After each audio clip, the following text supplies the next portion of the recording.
What's up, everybody? Welcome to the No Scrubs Allowed podcast. So before we get to Seal, who is a loser, I thought you'd want to hear from the guy that got all wild card round picks right. No, the wild card picks were pretty much all the favorites won except for one, and we were split on that game, so I won it. But Seal, how are you doing, buddy? I was like, what the fuck did I do? You're the scary ass that won't play me in the real new 2K. You'd rather sit there and hatch dinosaur eggs and shit. I am 3-1 against you in 2K. It's 2-1. It's 3-1 because you forfeited one of them. And it counted. That didn't count. That does not count. Win, baby. I'm That 3-1. does not count. It shows me as 3-1 against you. 2-1. It shows me as 3-1 against you. That's all I know. 2-1. Scary ass. I want to know with the Suns against you. But no, I'm doing good, bro. I'm I don't know doing great. Can't really complain. Boring ass football this weekend. I think there was like one or two good games, right. And even that the Niners game wasn't even that exciting to watch. Them beat the Cowboys the way they did. Cowboys fans just were pissed off the whole time, and everybody else in America. I think usually when the Cowboys lose, it's always a ha ha ha, but this one was more so of like, oh, poor guy. Like people just feel bad for the Cowboys. I was still laughing. Even in that close game, it wasn't like really fun to watch. So I'm excited for some good football coming up on Saturday. I think my favorite game probably is going to be the Packers-Niners game to see if they're able to shut down that offense. I've already made my pick on that one. So we'll see. I'm excited for that one. And I'm very worried about the other game in the NFC this weekend. But yeah, overall, I'm excited as hell for football and kind of disappointed in this super wild card full weekend slate. It was a lot of the two extra games were both shitty. Yeah, a lot of why the college playoffs don't want to extend. That's for sure. Yeah, exactly. The two extra games were shitty. But before we talk about football, let's knock out a couple of headlines first, because we said we would last week. We don't want to just talk about football, even though we could all day, every day. But let's start with the Australian Open. Novak Djokovic. We haven't covered it yet on this podcast because the story wasn't resolved, but now it is resolved. He got deported because he's not vaccinated. He now does not get to play. So Rafa Nadal is there all by himself trying to get number 21.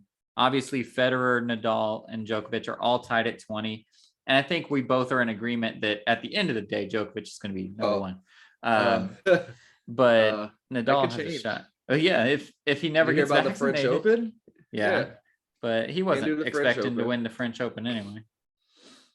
That's just another tournament. Can't do Australian, can't do the French. He won't be able to do the US Open because New York, I mean, we know with Kyrie. Yeah.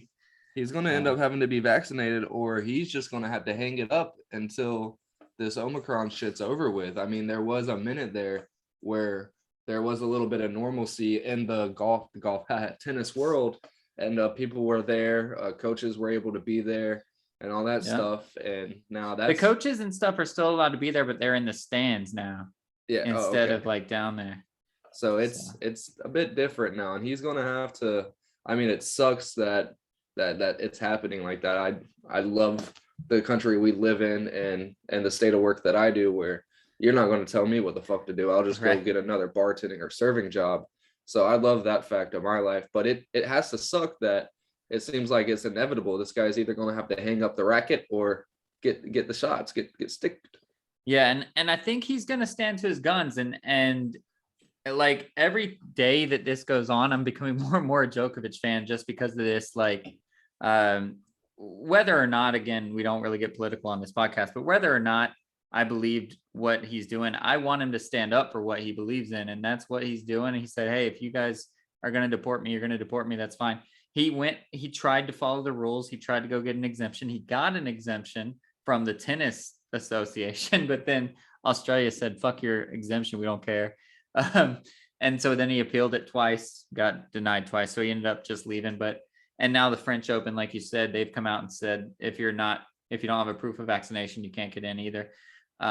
So it's really up in the air. Wimbledon, he should be able to play as of right now. Obviously, a lot of things can change, but it takes a hit. And I mean, that's, as a Nadal fan, that's huge, but we honestly don't even know if Nadal and Federer are going to win again. We expect Nadal to win a couple of more French Opens, but they're they're now getting beat by the other top flight people, the Zverevs and the Tsitsipas and those guys. That's why it was Djokovic's to run with. So if Nadal loses here, then there's a big problem. He's got to come out. He knows what's at stake right now. He's got to come out and take over. Yeah, absolutely. You can look forward to that from Nadal, especially the French Open. I hope that was a firework. Oh my gosh. I don't think it was though. I heard it was only one. It was only one though. So somebody's trying out their new Glock. But you wouldn't just shoot once if you were shooting at a person either. Yeah, so hopefully, with the French Open, he has fallen before in recent times in the French Open, but hopefully he's able to get back to the old ways and get it done, because like you said, it's crucial right now with the state of Joker being unknown, and if he will even be able to put up any more towards his overall record, which we think he's going to get. And diapers are falling out. What the hell? But yeah, I'm excited. Is your son trying out his new Glock? Is that what's going on? Yeah, that'd be crazy. But yeah, I'm excited for this one to see if Nadal is able to pull it out, because I think this one's going to be able to tell us a lot. Now that we know for sure Joker's not there, it's not going to be people really worried about trying to keep up with them two. All eyes are on Nadal, and that's going to put a lot of pressure on him. And like you said, he's been getting beat by a lot of the tier 2 guys as of late. So yeah, this is it. I think this could probably be his farewell tour, because once this COVID crap starts kind of calming down, Joker's going to be right back on his ass. And he's going to be pissed. Yeah. So he's going to be rolling.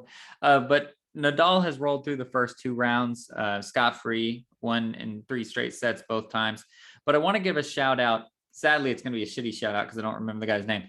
But the guy that was slated to face Djokovic in the first round, who got the walkover because Djokovic had to leave, he also won his second round match. So he's taken advantage of the opportunity given to him. I might look up his name for the ending, because that's what we've tried to end on, is taking advantage of opportunities. And this man's doing that. He was going to lose to Djokovic in the first round, without a doubt. So the fact that he was able to get gifted a win, and then he actually won the second round. So he's on to the second weekend of tennis. Probably for the first time in his career. I can't imagine if he's going to face Djokovic in the first round, that he's very high seeded. So that's huge. He took advantage of his opportunities, and maybe he'll get that easy ride, because Djokovic was going to get the easy ride as the tournament top seed. Maybe this guy will make a little bit of a splash. That'd be awesome. So shout out to him.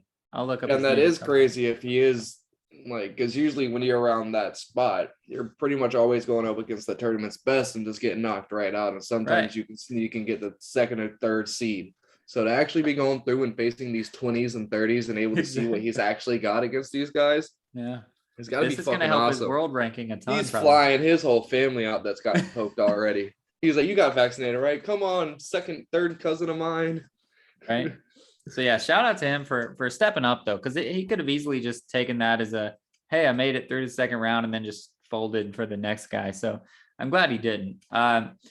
Moving on, win checks for that, that'd be awesome. They do. You just get a check for the other guy. Well, they get checks for when they lose. So until he loses, his check is building up. If you lose in the first round, you get X amount. If you lose in the second round, you get X amount. So he's already on to the third round. So damn, that's crazy. He was probably expecting to get I think it's $120,000 for losing in the first round. What? What? That's a 1-year salary. That's pretty normal. For one match? For losing the first match too, not even. But you have to qualify, so it's not like you. But anyways, but he's probably up over 300,000 now. So he's probably this payday that I was never expecting. I'm about to make Coops the freaking 8th best tennis player in America. Which you could be the 60th best. I'll look it up. I looked it up earlier. You could be the 60th best player in the world and make in the world. Yeah, that's what I'm saying. So just be the 8th best player in America. $100,000 every couple of holy shit 4 times a year. Holy shit. Let's see what it says. So the first round is 103,000 for the losers. Second round 154,000. So he's past that. Third round will be 221,000 if he loses. You get another 120. Fourth round, 328,000. Quarterfinals, 538,000. Semifinals, 895,000. Losing in the finals gets you 1.5 million. Winner gets 2.8 million. Holy shit. So yeah. So shout out to him for doubling his salary. Just like that. The amount of money those three men have made. Yeah. Just thinking about But that. imagine the amount of money $2 million they've a dub. spent too, just on like their bodies and Oh, because they I don't mean pay for that this is shit, really? well, now they don't, but when they were going through that shit, they needed to. But this Their is the one that they sponsors and get shit. too. I mean, obviously, like $102,000, I'll take it once a year. Give it to me. But this is the one time they get that. You know, it's like if you're playing in the Miami Open, these kids are making 2,000 30,000, maybe. yeah. So, yeah, the winner might be making 30,000. So it's 4 times a year that they get that kind of money. But obviously, it's something I'd take. That's straight. Take it When I'm 40 years old and freaking Coop's 19, 20 years old, they're like, what do you do for a living? Oh, my son does 4 tennis tournaments a year. I live off of him. Right. The fuck? For sure. Hey, that's athletes, bro. If you bring in the money, you'll make the money. And tennis, the opens, the Grand Slams, bring in some money. Crazy. So that's how it works. All right. So moving on. Sorry. No, it's okay. I was done with my I tennis. look dark. I'm like way far away from my camera now. So yeah, you're a little darker. I'm all like right there now with my new bright light. You can see my glossy head. Shit. I need to turn my glossy head camera off. So last week, I think it was maybe 2 weeks ago, I sat here and I not really scalded, but I was sad about LAFC. I wore their stuff and I said, this is going to be the last time I get to wear LAFC for a while, because we were making all the wrong moves. We were getting rid of all the people we need. We weren't using any money, and we're signing Steve Gerundolo and stuff. So I was pretty upset, but John Thorrington decided to rekindle my spirits, and he's going to do that thing where he just keeps grabbing onto you for a second, and then they'll lose it a little later on. But we signed Kai Kamara. He's one of the better midfielders in the league. I'm extremely excited about it. So it looks like we are trying to do something. Did you like that face? Like I knew who that was. Like good we pickup, signed Ilya. What's his name? I don't remember his name. Ili something. But he was an all-star last year. So we're signing a couple people now and getting it rolling. So that's exciting. I'm excited about that. I still won't get to watch any games probably because 1, I'm far away, and 2, COVID in LA is still apparently this crazy pandemic that is a real thing. So I probably won't get to go anywhere since I'm unvaccinated. I got the Djokovic treatment. But it's exciting to see. It's going to be fun. I think we'll still be competitive. I still don't know that we're that team, but if Carlos Vela's there, maybe they can win in spite of Steve Cherundolo, and then he can learn how good teams play, and then he'll start to be a good coach, because that's all we got. But at least we're signing good people now. I'm excited about that. Yeah, I don't know. It kind of sucks. Like just thinking about LAFC, like who are they going to piece it around? Like what's the goal for the future? It's not Vela. Honestly, we're just waiting on Vela to leave at this point. Like he doesn't give 100% on the what is it called? The pitch anymore. Right. So like we're just kind of waiting on him to leave. So who's the guy that he's going to build out? What is he trying to like? And sorry, I totally just realized I said Kai Kamara. I meant Kellen Acosta, the midfielder. I said midfielder. Kai Kamara is not a midfielder, so people should have known right away that I was wrong. Kellen Acosta from the Rapids. Sorry, but that's who will probably be our guy. He is younger. He's not going to go anywhere. He's only 26 years old. And like, I don't think he's going to go to the European clubs. No dig on Acosta, but I don't know that he's at that level. So I think he's going to be that guy that we want to build around. He plays center mid. He's going to be right there alongside Vela. He's going to be the Atuesta role. You still have B-Rod, right? Or no? No, he got bought by the guys we loaned him to. Right. So he's going to be that Atuesta role. And I think that's obviously, I've always said that's the key role for us. So once Vela moves off, I think Acosta is the guy that we're going to be trying to build around. Blessing will go. I think he might have gone somewhere already, or he's about to go somewhere. Rossi's gone, right? Yeah, Rossi's gone. And the shitty part is we like made them nobody. Or like we like K's long gone. We got rid of him. Like he was the first one during the season. Right at the end of it, I think, right after we were out. So we got Christian Arango, who's going to be great. who was great already. He scored the like 7 goals in 7 straight games or whatever. We're gonna have Cifuentes and Acosta once Vela leaves, so that's going to be our midfield that's really locked down. Blessing is still here for now apparently, but we're going to have Mamadou Fall, we're going to have Farfan, we're going to have those guys. So we're going to have a solid core, but it's not that superstar LAFC team that we signed at the beginning. And the scary part is if this core falls through, then we're just Chivas USA 2.0, like everybody says we're going to be, and it's going to be a grind. So hopefully, I think these guys will pull through because I really loved what I saw from Morongo. I really liked Sifu. He's one of my favorite players. So I'm hoping that this stuff keeps working out, but we'll see. I'm just not confident about the coach. I'm really sad that he's our coach. But at least whoever the GM is giving you hope in the acquisitions. That's got to be put talent on the field, and talent can hopefully at least get us to a playoffs. Like you're not good coach. You're not like going on that Jaguars trend of just sucking and just picking up hot trash. Right. We're not getting aged superstars out of their league or Marvin Jones, or anything like that. So that's exciting. But we're not the class of the division. If we're at the top of the power rankings again, like we've been ever since inception, then somebody should revoke Taylor Twellman's card and tell him to go do something else because he's not a good soccer analyst. But ultimately, I'm excited. I'm not a fair weather fan by any means, so I'll be watching I keep pointing the wrong side. I'll be watching my team, and I'll be excited. But I'm not excited about the coach, and I hope he turns. I hope he turns it around. His normal record, but hey, maybe he will. All right. So before we get to football, the last thing I want to talk about, I've promised this for now 3 weeks. Ngannou versus Cyril Gane. Francis Ngannou versus Cyril Gane is here. It's this weekend. It's going to be battling football, and I will be watching it.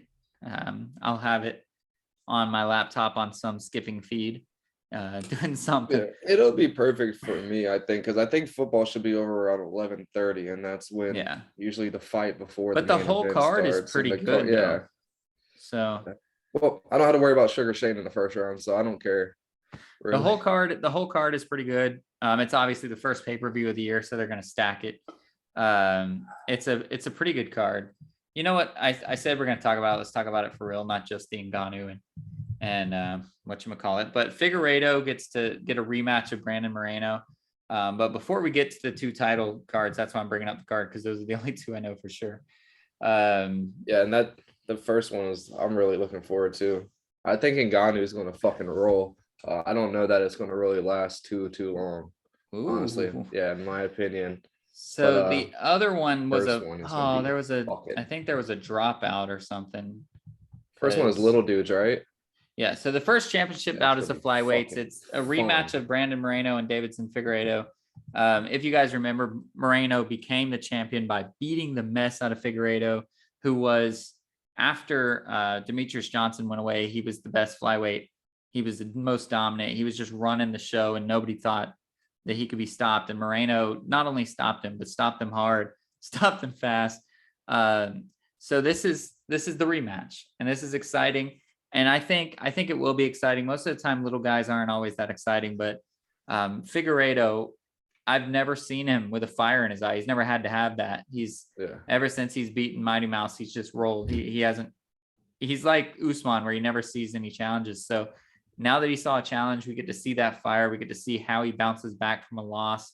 And I think it's going to be a clinic. I think he's going to go out. He's going to know what got him the loss last time, and he's going to stop it. And I think he'll just almost like toy. You don't toy in professional fighting too much, but toy with Moreno and win pretty easily. Yeah, I don't think he's going to win easily. I think he's going to win as well. But I think it's going to be a fun, like, they're going to beat the fuck out of each other. Like, it's going to be a fun match, I think. Like, he's going to be able to stop a couple with, but he's going to – Moreno was so dominant in the first fight, and I don't know how he just comes with a volume of punches. Yeah, I'm saying, I don't know how technical you can be against his style, other than just put your hands up and try to block as much as you can and just deal with it. He'll try to find a shot at some point, because if it gets on the ground, Figueiredo should be okay. Yeah, but it's going to be fun. I think that one's going to be the more fun one. The the Ngannou one is going to be a lot of sizing up and well, let's trying talk about the Ngannou one a little bit more in depth, because Ngannou is facing the undefeated Cyril Gane, who just got off facing somebody that's a light version, a poor man's version, who's much more funny, but a poor man's version of Ngannou with Derek Lewis. And he made Derek Lewis look like trash. He bounced around, kept him at a distance. The knockout game alone that Ngannou used to have will not work on Cyril Gane. He's shown that. He's shown that time and time again. But Ngannou is a different person, and it's because he lost to Stipe that first time, because he was rolling through just trying to knock everybody out. He lost to Stipe Miocic, and he reinvented himself, and he became this new fighter. He's got cardio now. He's got everything, and he stopped Stipe big time. He with a check hook. It wasn't even like a full swing. He just like checked him and dropped him. So this is one of those classics. David meets Goliath, not David meets Goliath, but almost like a rock in a hard place. Undefeated meets the one punch man. So you think it's going to be quick, the way that Ngannou would probably have to win, because I don't think anybody's going to argue that Cyril Gane is more athletic, but that doesn't always mean a better fighter. I think it's going to be good. So you think it's going to be Cyril quick? Gane showed he can go 5 if he needs to. He never has. But I feel like he'll be comfortable after 3. Yeah. But no, I don't know. Ngannou shows no fear, and like you alluded to, he's a completely different fighter since his loss, and he just seems unstoppable. He's more technical. I said that word twice now talking about fighting, but yeah, he's way more technical and sound and what he does, and he has a method to his approach now, it seems like, instead of just going out trying to knock people's heads off. And I don't know, I just don't see a fight where Cyril Gane wins. Like, he's going to have to catch him. They're definitely showing off their guns. Yeah. They're laughing out there and shit. Yeah, but that's gunshots. But gotta love old Riviere. Right. But it's gonna be a decent fight. I just think it's gonna be too much for him to handle. And Ngannou's going to get on top of him quick, because I feel like he knows if it goes long, that's when he's going to be able to be fucked in. And the long game is not going to be his game. The short game is where he's going to be able to win. I'm torn, because I want Ngannou to win big time. And I know that if he touches you, he doesn't even have to touch you at full strength. He showed that with Miocic. And I think Miocic is a different breed. I don't think Cyril Gane is of that Miocic breed. So if that one half touch knocked Stipe the way it did, it's going to just rattle Cyril Gane. The difference between Ngannou and Derek Lewis is that Ngannou wants to be the best. He tries to be the best. He trains to be the best. He does what it takes. Derek Lewis is having a hell of a time, and he's trying to pay for his daughter to never have to do anything in her life, which is, shout out to Derek Lewis. That's amazing. He knows what he's about, and he just does his thing. Yeah. But Ngannou's a different person. So if Cyril Gane tries to do a training camp the same way he did Derek Lewis, he's going to be in for a rude awakening. Now, I don't think it'll be quick. We'll see what kind of chin Gane has, because he's never been touched like that. He's never had to withstand a punch, and without a doubt, that punch is going to come. It's come in every single one of Ngannou's fights. It's come in his wins and his losses. He will touch you. He will touch you hard, and you will kind of wobble. And it's how Gane decides to come back from that that we'll see. And I'm really hoping Ngannou wins. I'm scared though. I think this is going to be his toughest fight. But no disrespect to Stipe Miocic. I think Stipe Miocic is the best fighter he's ever faced, but Cyril Gane is going to provide real trouble for him. Absolutely, I agree. But I think Ngannou's going to win. I think it's going to be second, third round. I don't think it's. And then he's going to call out Jake Paul and say, "Let's go, pack on 50 pounds and let's get in here." I hope not. I want to see him fight one of the Diaz brothers. Like, they've got to be up on this. Has to be their last. You mean the Jake Paul? Fights. Yeah. Oh yeah, I was about to say Ngannou's they just can't a bit heavy. Like, just think like they can't, because I feel like it's in the UFC. It's like 2 and 3 match contracts. Like, they don't really go beyond that. And unless you're a champion, yeah. And I feel like this is going to be the Diaz's like second and third fights goes around since they probably re-signed a year and a half, 2 years ago when they started getting fights again. So I feel like their contracts are probably almost up. And I want to see them like go against both. Like we've already talked about, it's fucking the tag team. Yeah, each just get in there and beat each other's ass. That's the one I want to see. That'd be fun. But I mean, you get like Ngannou would be a good one, I think, because he's a striker, and Ngannou's 50 pounds heavier too, and he can't cut weight. There's no way. He's about the same build though as Logan, just a hell of a lot bigger. So I don't know. It'd be fun. They're definitely getting their asses knocked out either way, whichever Paul brother it is. Who I want to see, and this is realistic because it's in the same weight class, is Yandelkovich, the guy that was the champion before Glover Teixeira tapped him out. He's a straight up boxer, and he's 205. He's just like the Paul brother. He'd go out there, and that'd be amazing. But they're not going to fight anybody like that, probably. Yeah, no. They're a little scared of that Polish power. Did you see what's his name? Patty the Batty. What's it? Did you see him call Jake Paul out? I hate that guy. Jake Paul. He's like, he's a sausage, and Jake Paul cried. He's like, all these people always fucking shit, and pisses me the fuck off. And like Logan had to come give him a hug and sit by him on the little podcast. YouTube bullshit. Yeah, but yeah, he just had him. Yeah, but that'd be awesome to see. Patty guy, I want Irish, him to lose, and he's so good. He's so cocky. He wants to. Yeah, he's gonna face a ranked opponent. He wants to be Conor McGregor. Yeah, so bad. He hasn't faced anybody, obviously, in the UFC. He's only had one fight or two or something like that. But he looked good in his. I think he's only had one. He looked good in his debut. Yeah. He's obviously good from Pride or whatever he fought in before. No, Pride is kickboxing, but whichever one it was before Bellator. But I want him to lose. He's so annoying. He's so frustrating. His cockiness just doesn't work for me. Like Sugar Sean, like he's fun. I like him. He's the right level of cockiness. He always does this cool fadeaway after he knocks people out. But there's a certain I'm finicky. I either like cockiness or I hate it completely. And Patty, I just hate. Sugar O'Malley, he has a respect to it. Like he has a respect to it. This Patty O'Batty really, you can tell it. He's a puppet. Like it's not him. Yeah. Like he's the same way that he knows what he's trying to do guy to got accomplish. turned into. Yeah. What's his name? I forget. I keep wanting to say Colby Covington. Colby, yeah. Yeah, like he used to be just a trash talker. Now he's the persona of the whole MAGA thing. But, yeah, it's just a puppet. The shit's annoying as hell. Yeah. But Colby can fight, so. Yeah, and that's why he'll stick around no matter what he says. Yeah. So that's going to be a fun one to watch. It's the first one of it's not the first fight. There was a fight last week. It was okay. What's his name? Calvin Kattar went out and did work. So props to him for winning the first fight of the year. But this is the first pay-per-view. Check it out. We'll talk about it at the next podcast. But let's move on to football because we're going to recap and pre-cap. So we got a long time here.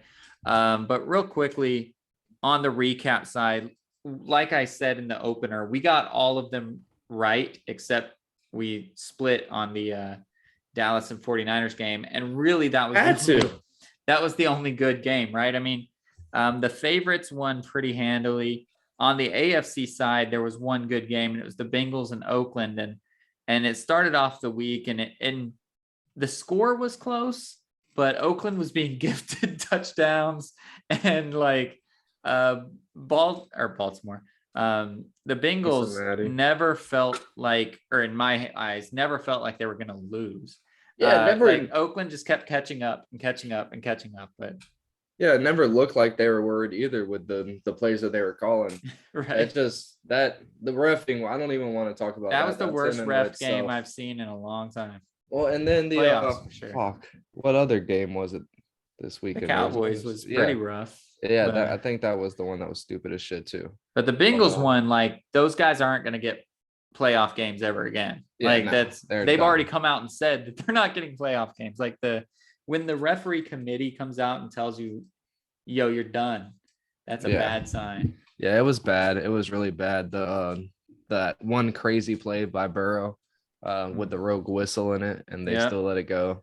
It was just crazy, but that was a fun game to watch. It was cool. And I don't think it's the Bills, right?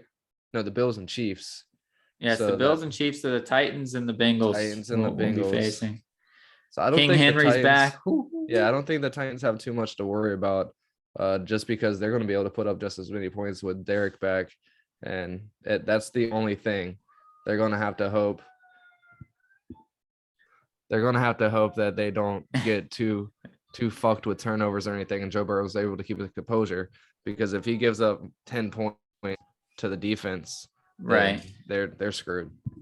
Yeah. So do you think the Titans will benefit from a week off? Obviously, getting Derrick Henry back is a benefit, but the rest of the guys, that defense that seemed to have started gelling there at the end, gets a week as well. Like, do you think this will still even be a close game, or Tennessee? I think Tennessee might make it look pretty easy if Derrick Henry's like running at full strength. Yeah, I don't think they'll make it look easy, but yeah, absolutely being able to take a week off and sit there and watch the game, especially with it being the Saturday night game, then you got to be happy that you were able to rest up and watch them play and watch what they were able to do.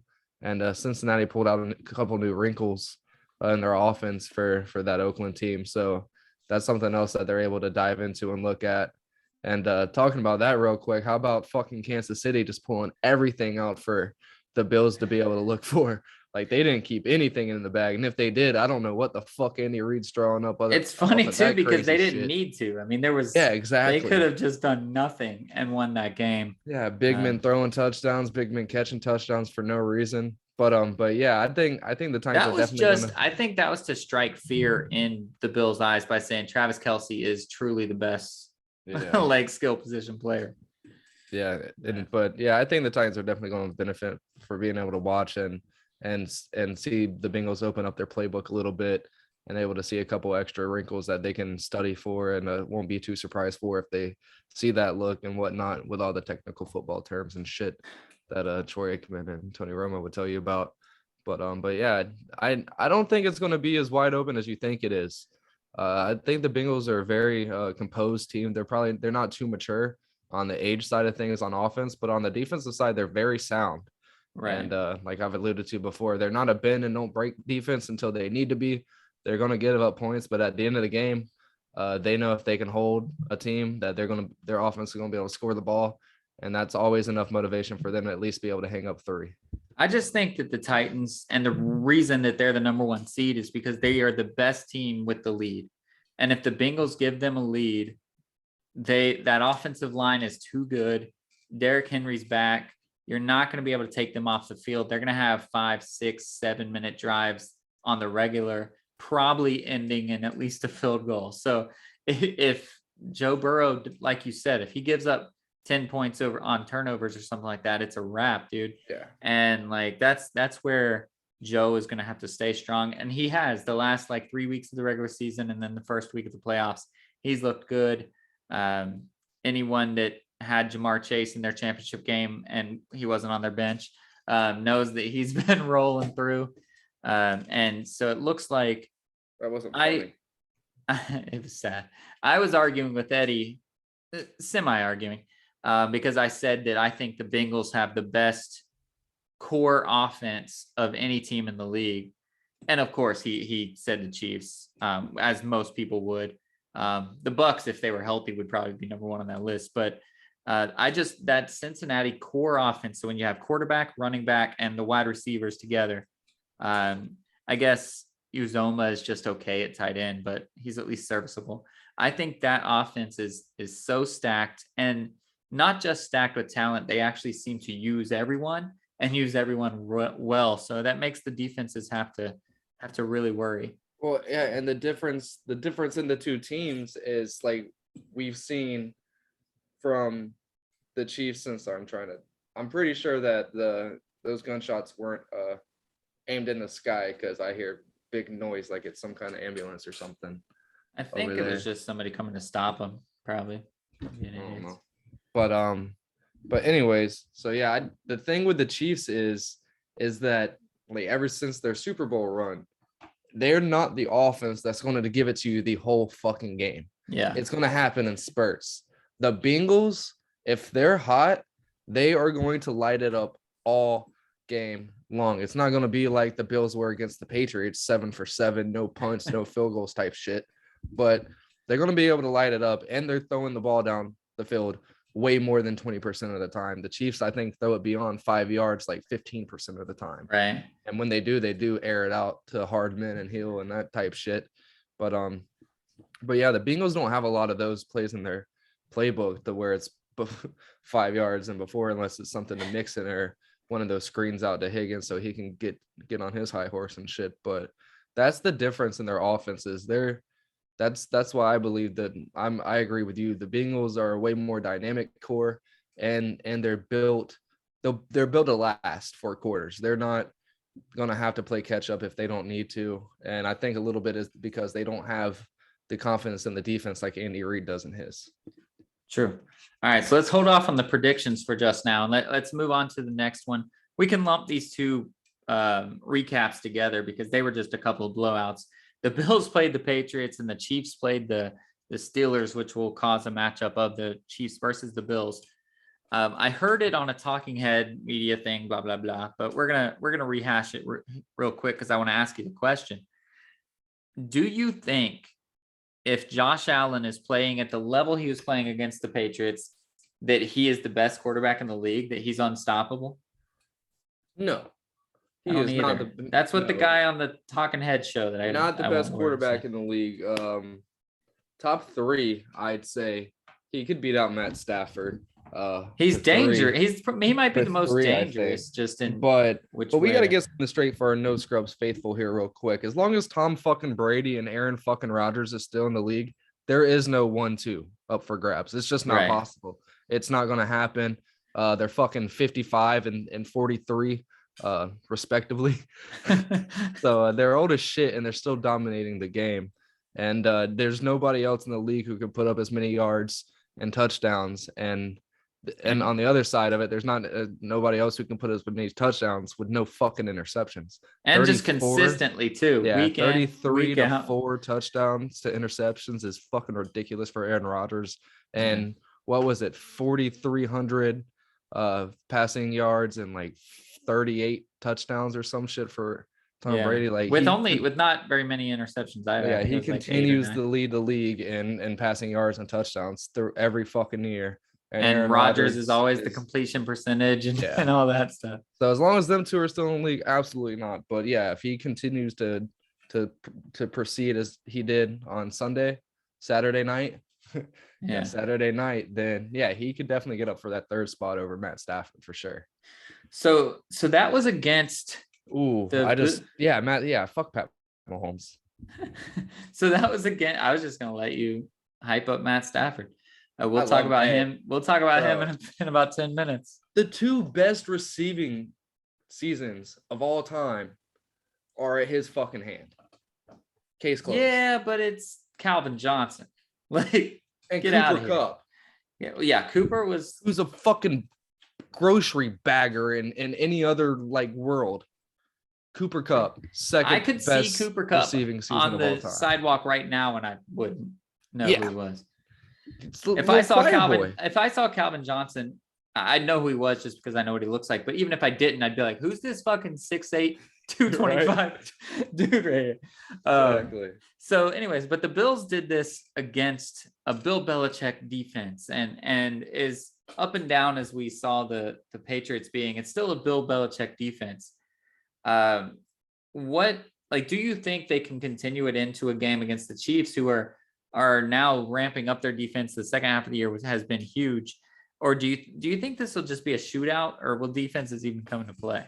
No, I don't think it's going to be a shootout. It's going to be a high scoring, but I don't think it's going to end up like touchdown for touchdown for touchdown. I think there's going to be a couple quick scores, and then defense is going to kind of get it going.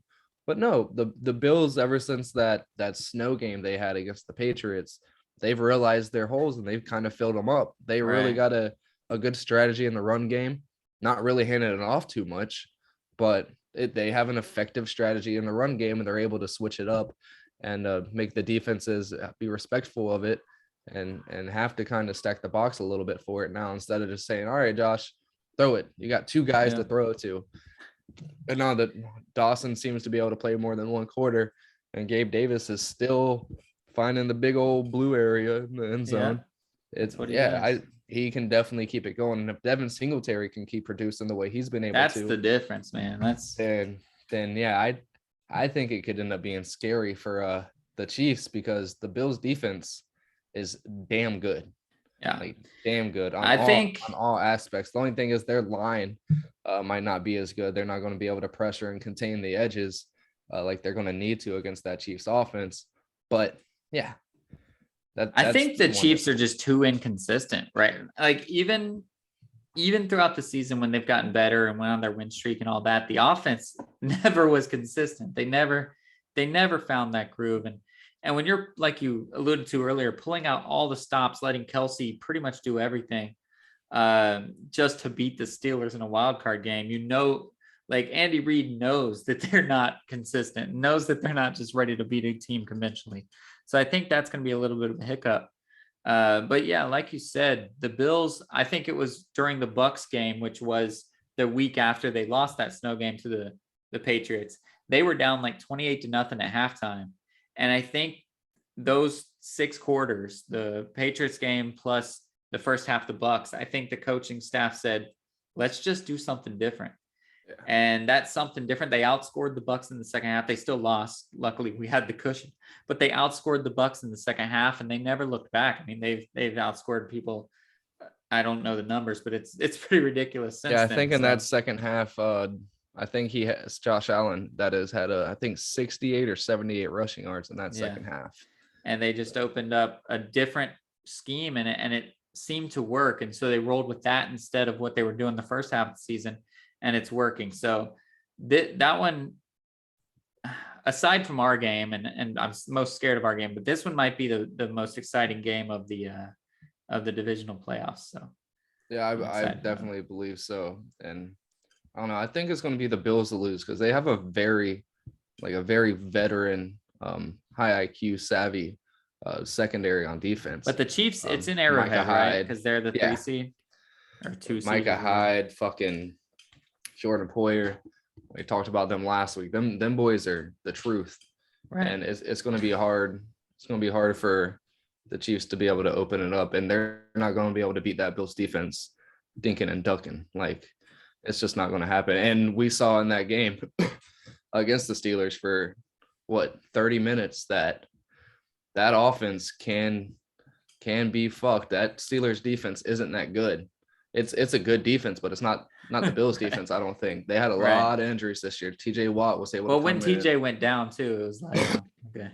Yeah, he was able to come in and do something, but you see how effective a defense can be against the Chiefs. And yeah, I think the Chiefs have to be scared and have to be pissed off that the Bills won that game against the Patriots. And the way they did have to be pissed off the way they've lost to Mahomes the last couple of years. Yeah. So let's move on to the NFC. And again, we'll come back and we'll make picks at the end.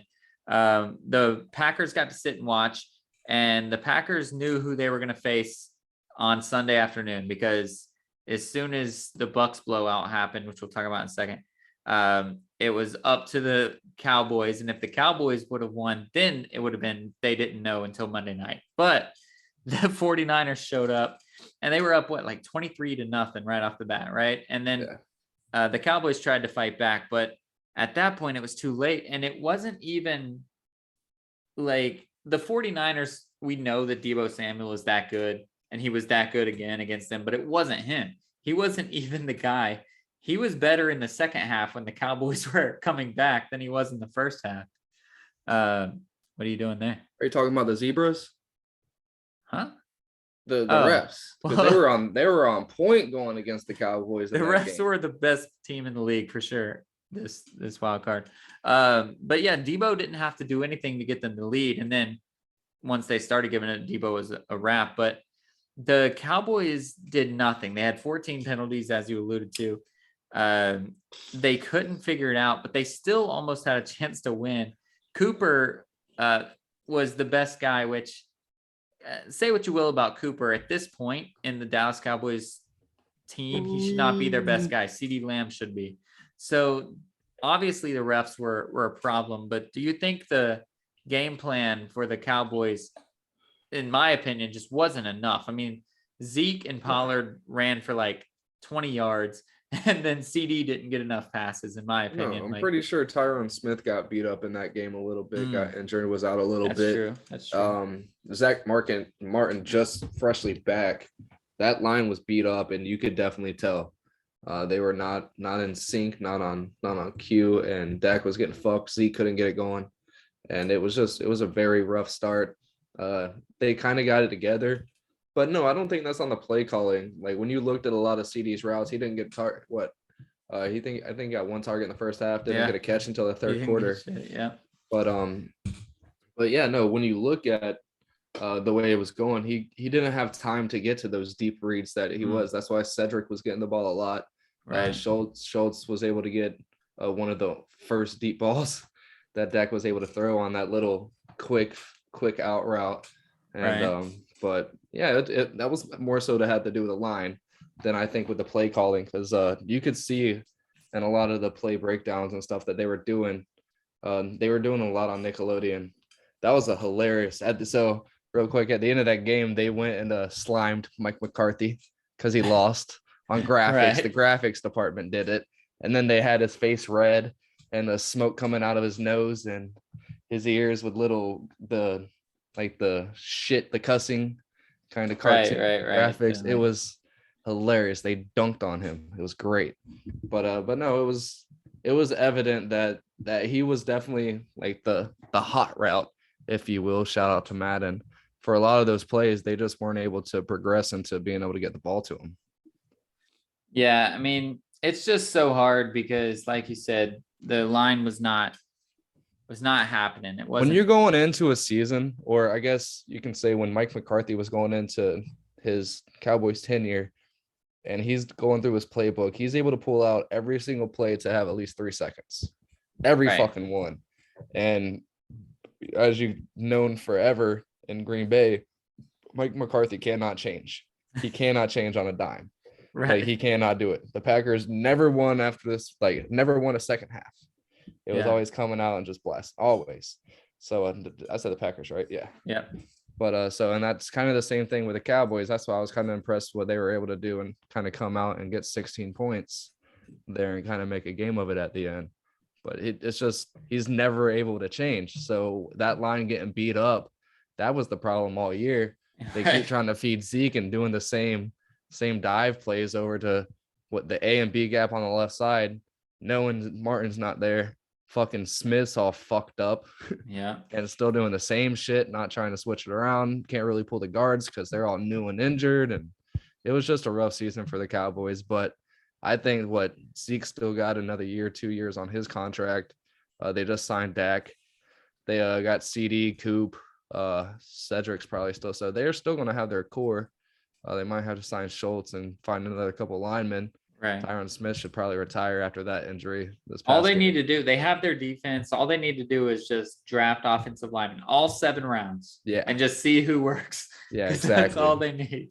They did that about 7-8 years ago and were able to find 2 dimes. Exactly. So get back to doing that shit and build around that again. And they don't even need to build around that. They have the weapons. They have a great offense.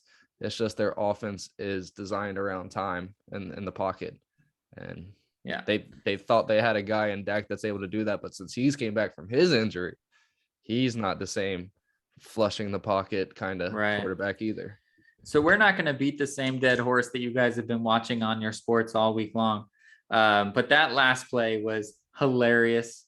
I thought it was hilarious. I'm not faulting anyone. I mean, obviously, like, Dak needed to find the ref, but in the moment, I would have totally done the same thing. If I would have just been like, let's get this fucking play.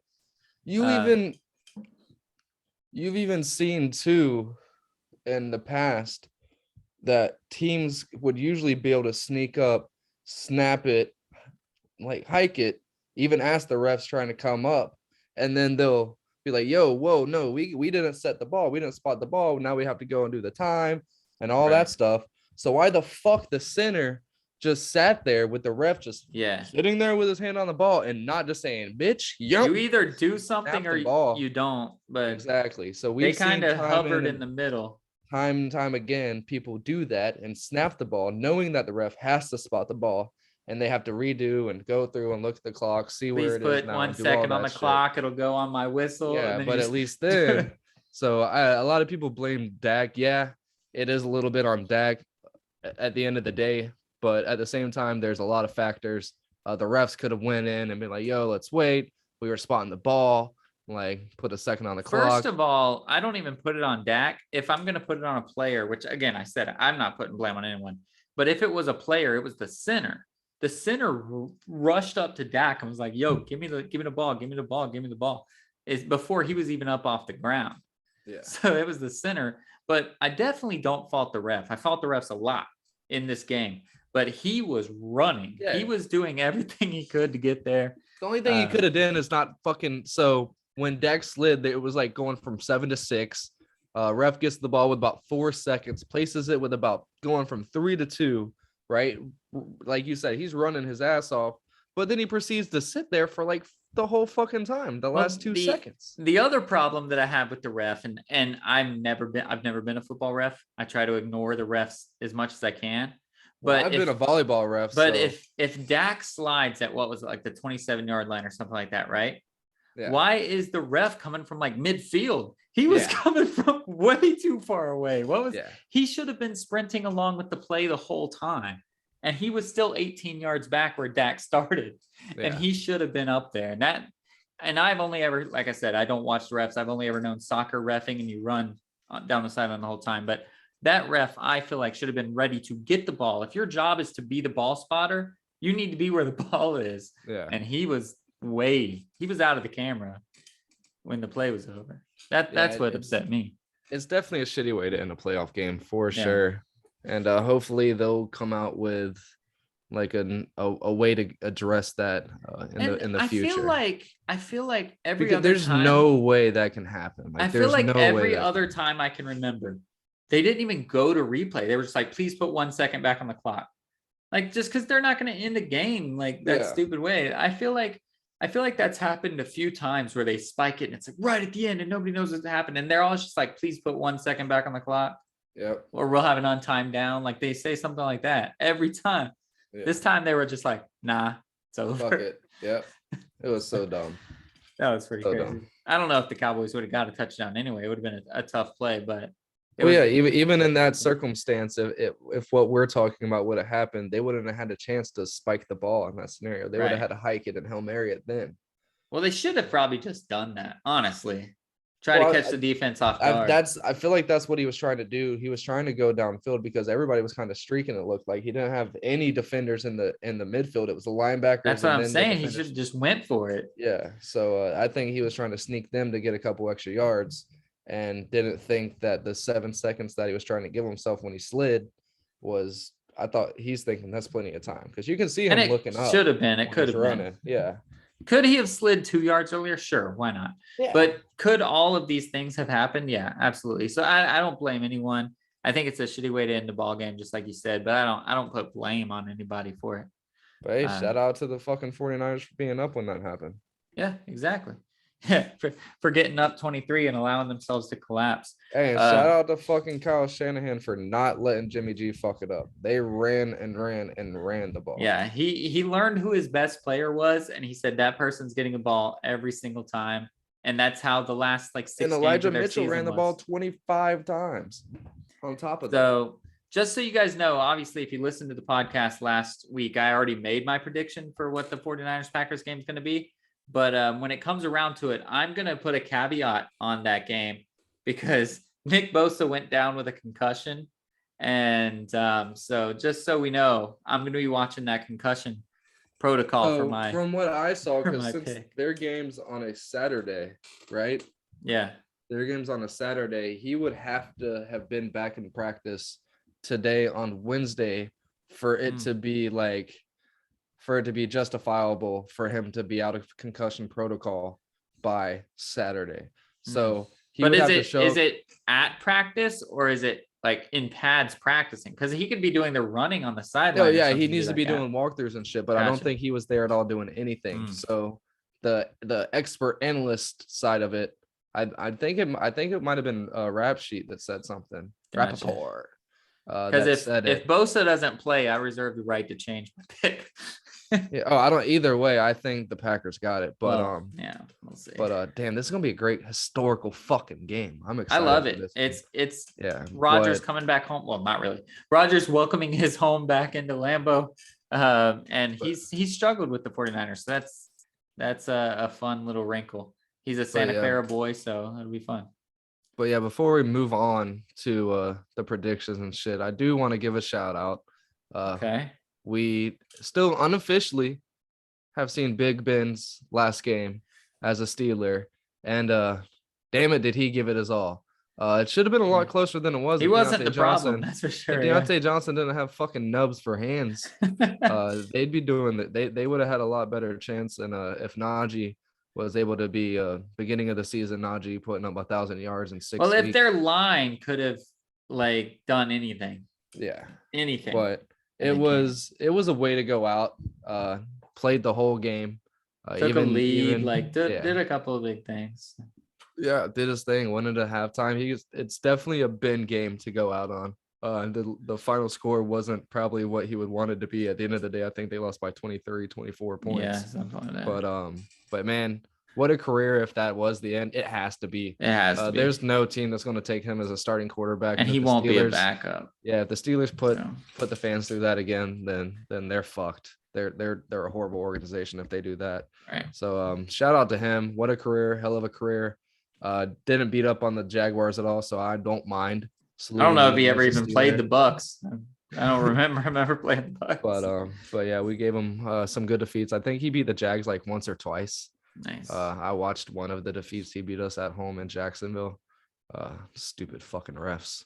But Jalen Ramsey got a pick in the end zone, and they called a defensive holding call or some shit, automatic first down, and they scored with 7 seconds left in the game. But anyways, shout out to you, Big Ben. Hell of a career, a long career, and a very physical one. You're a guy who got hit a lot, and you encouraged it. You liked it. You rubbed yourself in body oil so people would just kind of just rub off you. And hey, man, it was a joy to watch you. And I'm excited that I also got to watch you through my kid years and through my adult years. So I got to hate you and love you at the same time. I know. I always, because he was AFC and one of my best friends is his favorite player. So I was always very happy when he did well because I never had to worry about him because the Bucks were never going to be in the Super Bowl. So it was great. It was fun to watch. It was pretty cool. And the way he plays football is never really going to be played again. I know Josh Allen is kind of the same way, but it's just not. Nobody's gonna play like that anymore because of the way the rules are. So it's pretty fun to see him and his entire career. Yeah. All right, so let's move on to the last. Again, we can bunch these two together. The Bucks dominated the Eagles. They could have benched their starters after the first quarter, and it would have been a win. It was an easy win. It was exactly like everyone expected. The Eagles just weren't supposed to be. They're the 7 seed, and both 7 seeds, as we said in the opening, didn't really provide the fight. So the Bucks essentially had a bye. Tom Brady got to play, got to keep his connections with Mike Evans and Gronk going. So that's exciting. But then we knew who we were going to face on Monday night. So we just had to watch the game knowing that the winner was ours, and the Rams left no doubt. And what they did leave was a lot of fear in my heart because they looked really good. The defense was solid.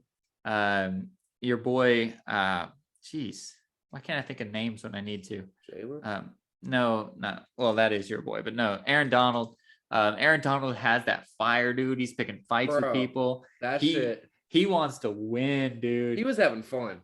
And he was having so much fun. He's having fun. He's just owning people. He knows he's got those guys behind him.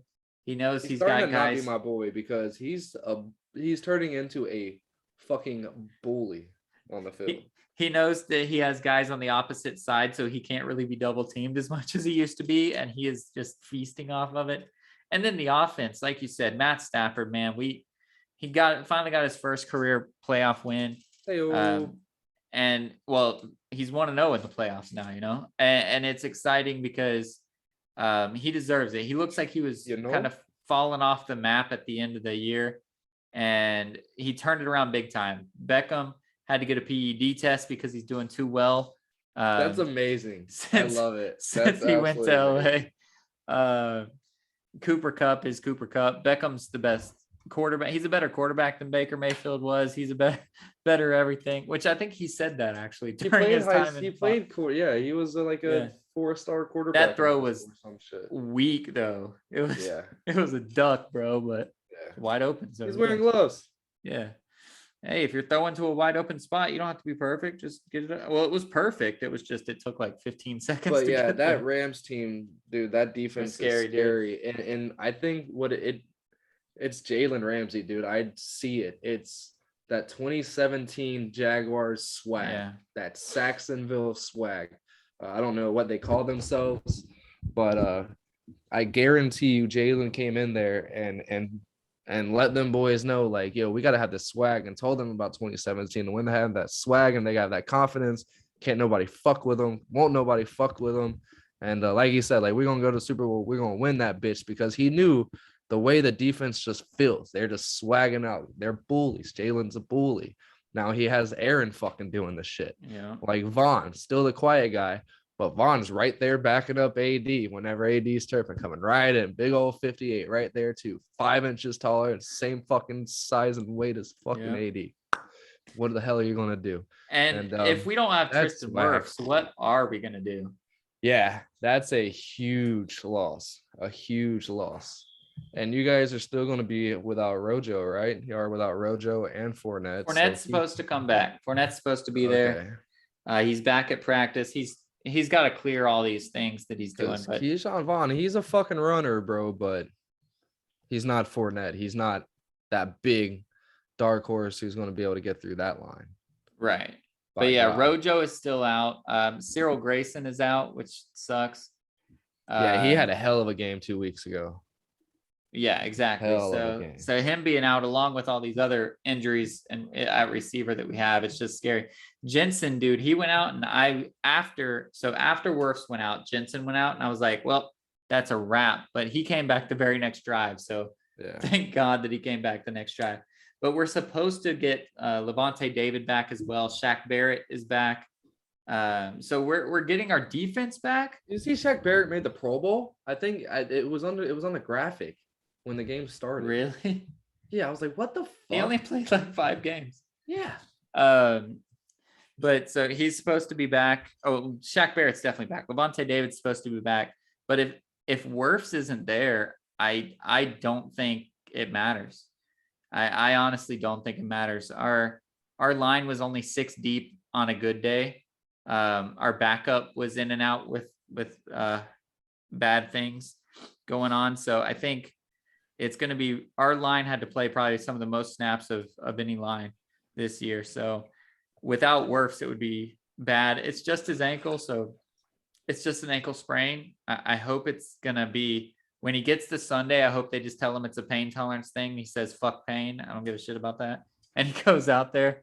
But if he's not there, it's done. It's a done deal. I don't know, dude. You guys have shown that you guys can come out and just feed Mike and give him those quick routes and get Scotty going and just kind of pull the rock. Well, if Jalen, man, Mike can't play against those type of guys. Yeah. He can't. He's shown that with Lattimore his entire career. He cannot play with those physical cover corners that just push you around and then leave that little bit of a space and try to make you do stuff. He can't do it. And hopefully Ramsey just sticks to his weak side and that's all he decides to do. And coach can put Mike over there on the other side. But if Ramsey, like if we get a couple of catches to Mike Evans early, Ramsey might say, fuck this whole left side shit. I'm going to go guard him and it could be done. Yeah. That's the one thing I love about, or not love, but love that Jalen Ramsey does when I'm going against him is he normally just stays on his side. And you can just pick apart the other side and be okay. But if he decides not to do that, that's why I hated Lattimore, because Lattimore would just follow Evans around everywhere and he wouldn't care. So. Oh yeah, that's what the greats do, man. Yeah. So let's get to predictions. We're near the end. We know that this game's going to be tough, but let's just start here and then move backwards. So obviously I can't really make a pick here, so I'll start. I have to go with my Bucks, but I am very, very nervous. I think the lack of talent because of injuries is going to slowly start to build up. But if we can get the lead, having Fournette back, if he's a full participant, is going to be huge. And I'm never going to bet against Tom Brady, regardless of him being on my team. I'm just never going to bet against Tom Brady. I think we win a tight one, and we've had the Rams number. So I hope we keep that up, and I think we will. Yeah, I agree. The biggest weakness of that Rams offense is their biggest strength. And somebody's dick I just wrote in Matthew Stafford. I probably shouldn't have used that term. But anyways, okay. We're X-rated or whatever it's called. And that defense for the Bucks is very opportunistic in games that matter. And they looked good again, finally. And a quarterback like Matthew Stafford, they can cause problems. And with them able to rotate Vita Vea out and give him rest, I forgot the other dude's name now. Fuck. He has same kind of hair. It's crazy. So the only way I knew Vita Vea was in, because Vita Vea kept his jersey down the whole time. And when it would pull up, he had a white undershirt on. And the other defensive tackle that kept swapping out and giving Vita Vea some rest had a red undershirt on, and his jersey was pulled right up over his belly the whole time.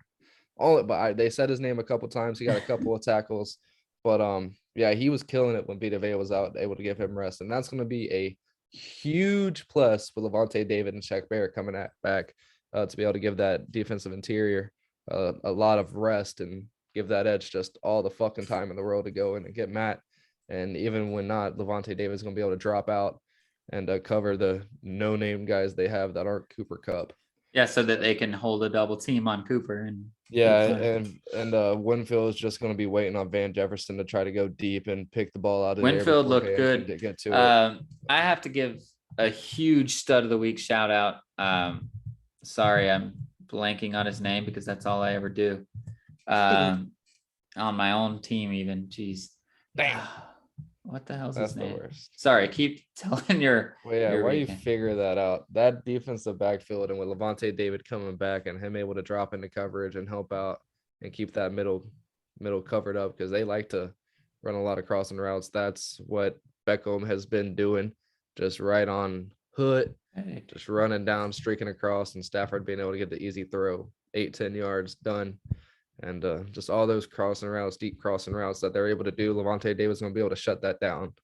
And with the game Winfield had, that really helps ease my mind a lot as a friend of a fan of the Bucks, that you guys will be able to shut down that if our defense plays that way, I mean, it's going to be really hard to beat us. Cam Akers went the fuck off, but he wasn't going against that defensive line. Jordan Whitehead, by the way, that's who I wanted to shout out. This man, okay. He had like the game of his life. They were bringing in that edge blitz with him, and he was just getting the run and stop every single time. It was funny because the Philly, and obviously the Rams and Sean McVay are better than Philly, but they couldn't figure it out. We left the gap on purpose because we knew we were going to blitz Whitehead in there. And Jalen Hurts would check down every time to his audible and hand it off to go through that gap that he saw. And it didn't work at all. I think Whitehead had like 3 tackles for loss. And they were all in huge plays too, because it would be like 3rd and 1. And he'd rip them, and it'd be 4th and 4, and they'd have to punt. Isn't that always the weirdest things? Like Georgia was doing it against Alabama. They were doing a lot of those weird, like delayed stunts. Yeah. Like the defensive end will literally just on a hike, stand up, literally just stand there and go like this, and then run around to the open gap.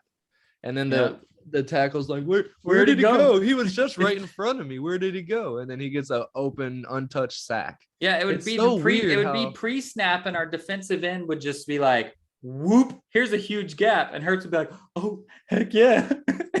Whitehead would be coming up 5 yards deep. It's so insane how the slightest things can just fool the fuck out of the smartest people football-wise on the field and the linemen. Yeah. Now, Stafford's not going to be fooled by that as much, so that's going to be tough. But, yeah, if he plays that level to where he's behind the line of scrimmage because we're able to cover in the back end well enough to blitz him. But now we're not going to blitz him all that much because he is going to have to double Cooper Kupp.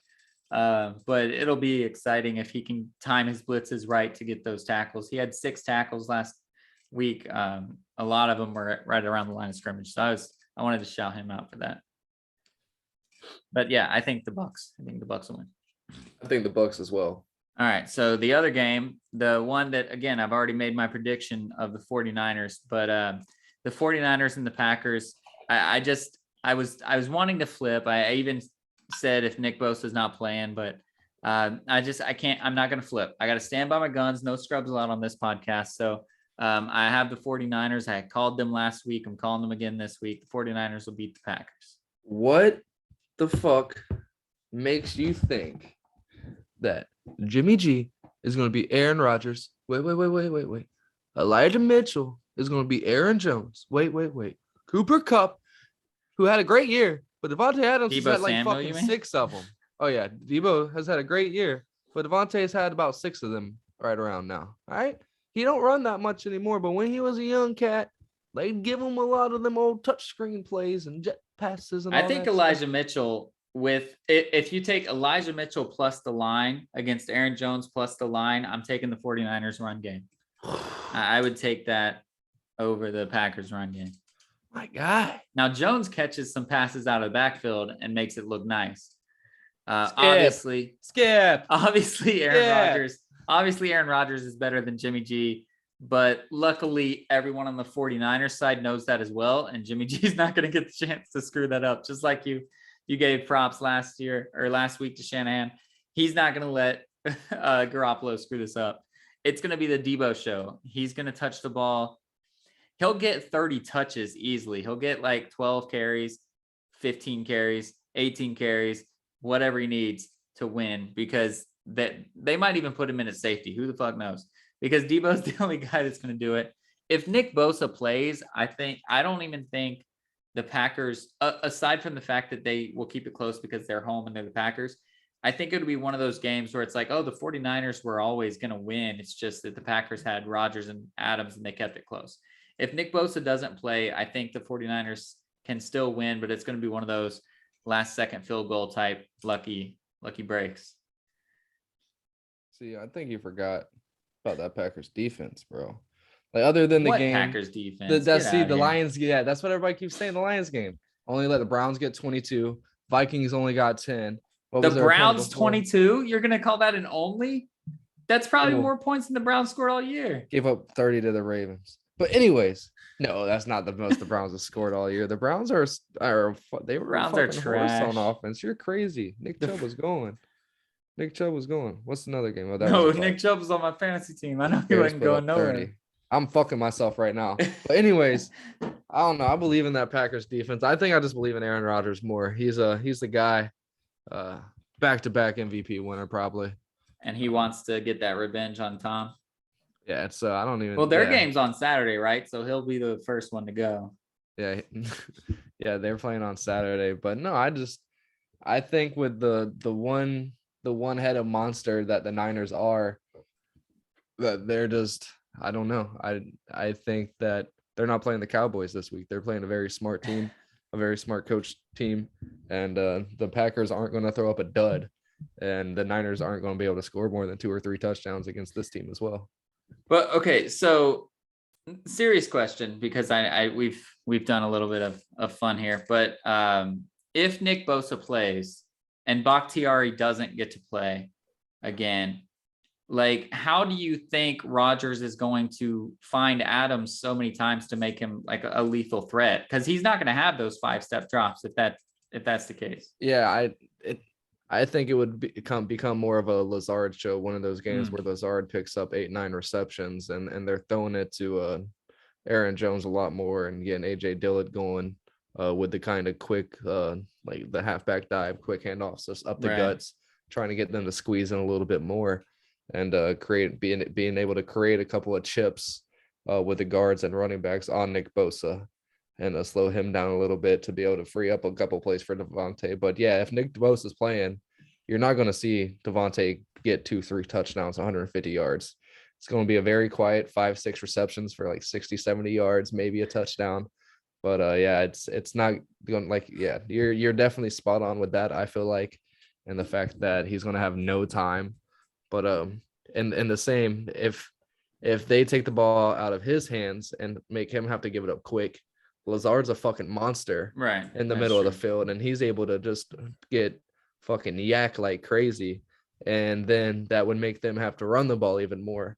And they have a two-headed monster back there, and Aaron Jones and AJ Dillon Right.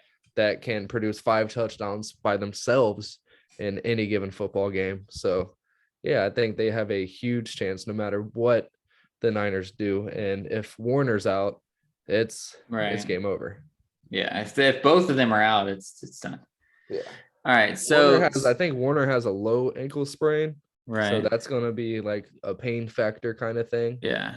And, They'll spray him down and say, "Can you handle it?" Yeah, but the Bosa thing is going to come down to, I think, how much he's able to either show that he's fine tomorrow or fake that he's fine tomorrow. Because the way Rap was talking, like him not Or going if the back today team is can a lie big- correctly and Yeah. just put him out there. All right. So let's move on to the AFC and let's finish this thing off. So the game of the week is going to be the Bills and the Chiefs. They're the last game of the week. They're Sunday night. I'll let you pick first on both of the AFC games. So who do you have out of the Bills and the Chiefs? The Bills. I got the Bills By too. like 17. Ooh.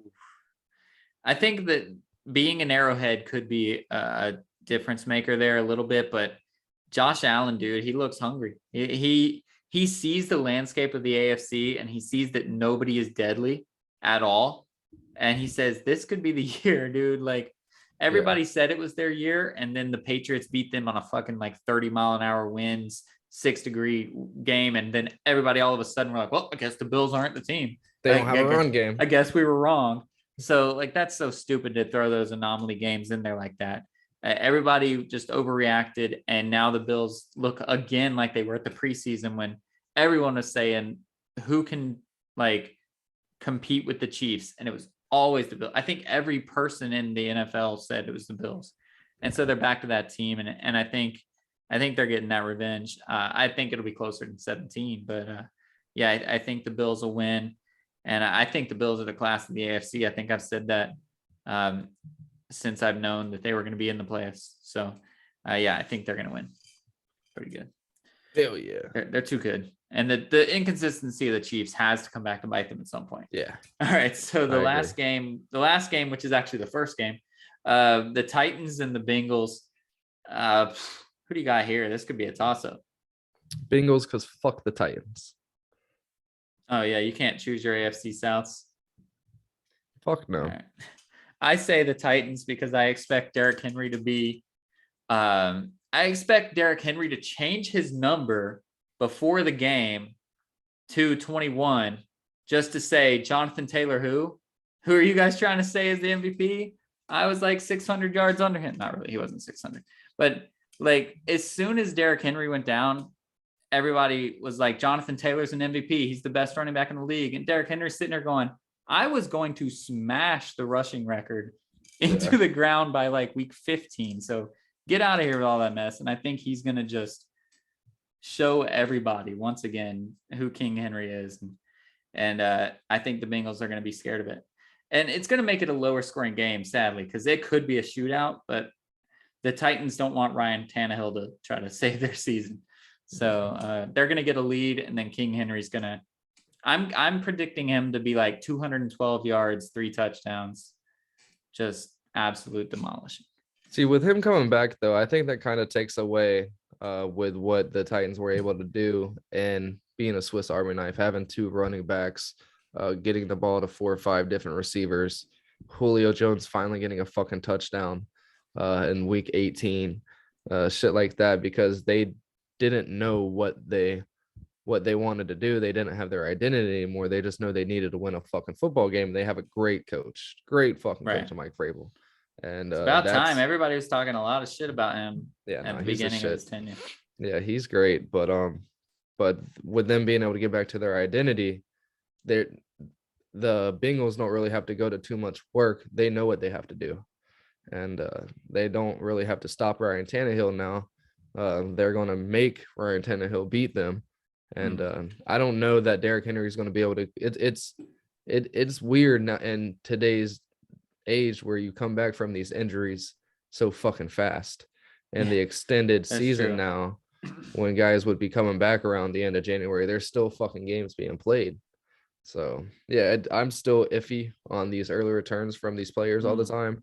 So I would especially be an injury like that, it can affect the running back big time. I would be concerned on them game planning to give him 30 plus touches and him not being able to wear down the defenders, him coming back and getting worn down himself, and them sitting there in the third, fourth quarter like, oh fuck. Oh That's true. shit. I guess They're up 31-10 on us right now. Oh, and he wouldn't be playing if they were up 31-10 on him. So we're actually differing this year or this week. Last week, like I said, it was only the one game we differed on. This time it's 2 games that we differ on. So maybe I'll keep my perfect streak. That'd be great. We differed on this game, right? You think the Titans are going to win? Right. And then the 49ers Packers. Win. Okay. Yeah, because we both have Bills and Bucks. Oh yeah, that's right. Duh. All right. All right. So do you have anything else before we get out of here? I did find the Australian Open guy's name. So it's funny. He's another Serbian guy. So he's taken Djokovic's country and his spot. But he is 77th in the world. So you're right. That's what you got to get Coop to be. 77th in the world, baby. Win a couple 100,000. His name's Miomir Kekmanovic. And he is 22 years old. So I kind of dogged him for being the beginning or the lower seeded guy. But at 22 years old, to be just in the Australian Open is pretty great. Holy shit. But just I want to just echo what you said earlier with the shout out to Big Ben. A huge career, great career, amazing. You taught a lot of kids how to play football, and I think a lot of kids will take at least your mindset and your toughness. Maybe not your extracurricular activities off the field that you decided to bring into your thing, like wrecking motorcycles. He loves Jesus now. Yeah, but he wrecked motorcycles and all that other shit. Yeah. That you shouldn't probably do. But a great career on the field. And then shout out to Miomi. What did I say his name was? Miomir Kekmanovic for taking advantage of opportunities, because listen, guys, you never know when life is going to give you an opportunity. Obviously the Tom Brady story is huge and he says it all the time, but then there's proof here with this Kekmanovic guy. He came to this country saying, I'm going to win $100,000 by getting just swept in straight sets to Novak Djokovic.